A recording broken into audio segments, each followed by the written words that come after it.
ఏపీకి మొందా తుఫాన్ ముప్పు ముంచుకొస్తోంది. బంగాళాఖాతంలో ఏర్పడిన అల్పపీడనం వాయుగుండంగా బలపడింది.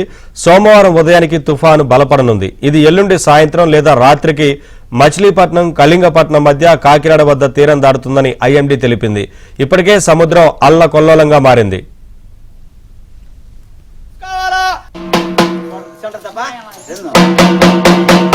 ఈ రోజు నుంచే 29వ తారీఖు దాకా భారీ వర్షాలు ఉండాలి. జీవాలు మేపేవాళ్ళు గాని, ఆవులు మేపేవాళ్ళు గాని, చిన్న పిల్లలు గాని పెద్దలు జాగ్రత్తగా చూసుకోవాలా. కలెక్టర్ దండోరా ఏమని ఆజ్ఞాపించినారు, ఆర్డర్ ఇచ్చినారు. కాబట్టి డబ్బు కళాకారులు దండోరా వేయించే ప్రజలకు తెరిపిస్తూ ఉండాలి.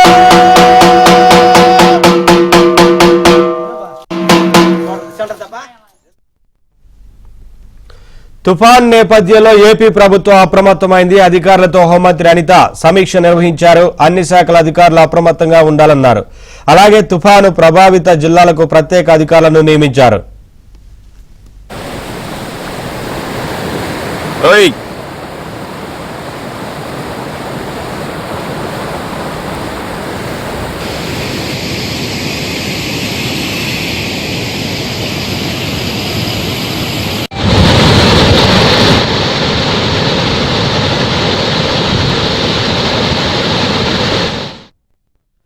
ఎక్కడా ప్రాణ ఆస్తి నష్టం జరగకుండా చర్యలు తీసుకుంటున్నామంటోన్న విపత్తుల నివారణ సంస్థ డైరెక్టర్ ప్రఖర్ జైన్తో మా ప్రతినిధి పూర్ణ ఫేస్ టు ఫేస్.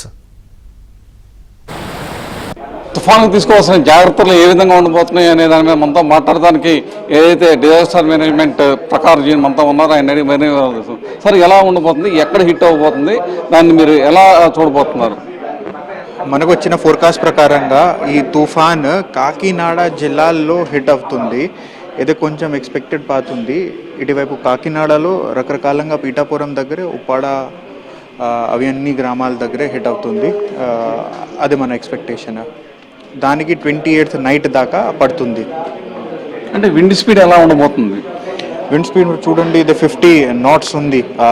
ఇటువైపు అంటే కోస్ట్తో కొంచెం దూరంగా ఉన్నప్పుడు 50 knots స్పీడ్తో వస్తుంది. దాని తర్వాత హిట్ చేసిన సమయం అప్పుడు 40 knots దాకా ఉంటుంది. 40 knots అంటే 100 km/h. సో ఆ స్పీడ్తోనే మొత్తం రాష్ట్రంకి ల్యాండ్ ఫాల్ అవుతుంది. అంటే దీని ప్రభావితం వల్ల ఏ డిస్ట్రిక్ట్స్ మెయిన్గా ఎఫెక్ట్ అయ్యే అవకాశం ఉంది? మనం ప్రధానంగా మనకు దానివల్ల ముఖ్యంగా ఎన్ని సెంట్రల్ కోస్టల్ ఏపీ ఈ కలర్లో మీరు చూడండి, ఎన్ని జిల్లా కాకినాడ నుంచి నెల్లూరు దాకా ఈ అన్ని జిల్లాలకి కొంచెం ఎక్కువగానే ఎఫెక్ట్ ఉంటుంది. ఎక్స్ట్రీమ్లీ హెవీ రెయిన్ఫాల్ ఉంటుంది. 100 km/h అంటే ఖచ్చితంగా ఎలక్ట్రిక్ పోల్స్, ఎలక్ట్రిక్ వైర్స్, పాత బిల్డింగ్స్, పాత చెట్టు డ్యామేజ్ అయిపోతాయి. సో ఖచ్చితంగా ఇంటి లోపల ఉండాలి, అనవసరంగా బయట వెళ్ళవద్దు. ఇంకోటి ప్రధానంగా చూస్తే ఆఫ్టర్ సైక్లోన్ ఎఫెక్ట్ ఎక్కువగా ఉండే అవకాశం కూడా కనపడుతుంది. దానికి ఎటువంటి precautions, what are the precautions? Already ఇప్పుడు డ్రైనేజ్ ఇవన్నీ శానిటేషన్స్ యాక్టివిటీస్ నడుస్తున్నాయి. క్లియరింగ్ ఎక్విప్మెంట్ కూడా పెట్టడం జరుగుతుంది. దానివల్ల సైక్లోన్ హిట్ అయిన తర్వాత తొందరగా క్లీన్ చేసి, శానిటైజ్ చేసి, మొత్తం ఇన్ఫ్రాస్ట్రక్చర్ రెడీ చేసి శుభ్రతంగా ఆ ప్లేస్కి అలా చేస్తాం. సో దాంతో ఇలా చేస్తే మనకు ఖచ్చితంగా హెల్త్ ఇవి అన్ని ప్రికాషన్స్ తీసుకుంటాం. So will be spared of any after consequence. ఇంకోటి మనం ప్రధానంగా చూస్తే ఇప్పుడు extremely heavy rainfall at isolated places ఉన్నారు. ఈసారి మొత్తం కూడా స్టేట్ వైడ్ కూడా అన్ని చోట్ల కూడా రెయిన్ఫాల్ పడే అవకాశం ఎక్కువగా కనపడుతుంది. Heavy rainfall to occur in isolated places అంటే ఎల్లో ఉన్న ప్లేసెస్లో కూడా చాలా రెయిన్ఫాల్ పడే అవకాశం. అంటే తొలిసారిగా ఎక్కువగా చూస్తే కనుక అన్ని ప్రాంతాల్లో కూడా వర్షం పడే అవకాశం ఉందా? ఖచ్చితంగా 27 to 28 ఈ 2 రోజులు మనకు ప్రతి జిల్లాల్లో ఎక్కువగానే రెయిన్ఫాల్ ఉంటుంది. 24/7 మీరు ఎప్పుడు మానిటరింగ్ చేసుకుంటూ ఉంటారా?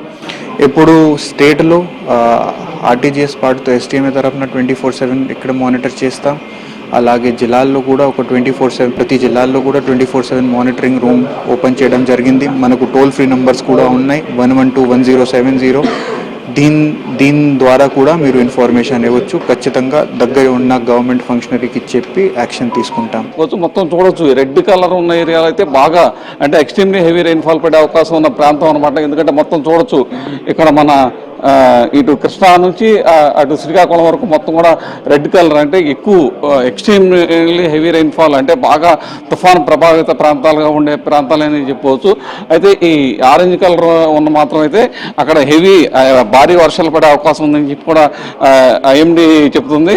వేరేది ఎల్లో కలర్లో అయితే హెవీ రైన్ఫాల్ అక్కడ కూడా పడే అవకాశం ఉందని కూడా చెప్తుంది. ఓవరాల్గా ఏది చూసుకున్నా సరే వచ్చే 2 రోజులు మాత్రం చాలా కీలకమైన ఇదిగా చెప్తున్నారు. ఖచ్చితంగా 2 రోజుల పాటు అందరూ కూడా అప్రమత్తంగా ఉండాలి. ఎవరన్నా అవసరం ఉంటేనే ఇళ్లలోంచి బయటికి రావాలని చెప్పి కూడా ఇప్పటికే ఐఎండీ అధికారులు అయితే ఆదేశాలు జారీ చేశారు. ఎటువంటి విపత్కర పరిస్థితులను ఎదుర్కోవడానికి అందరూ సిద్ధంగా ఉండాలని చెప్పి కూడా చెప్తున్న పరిస్థితి ఇక్కడ నెలకొని ఉంది. వీడియో సాయితో పూర్ణ ఏబీఎన్ ఆంధ్రజ్యోతి, విజయవాడ నుంచి.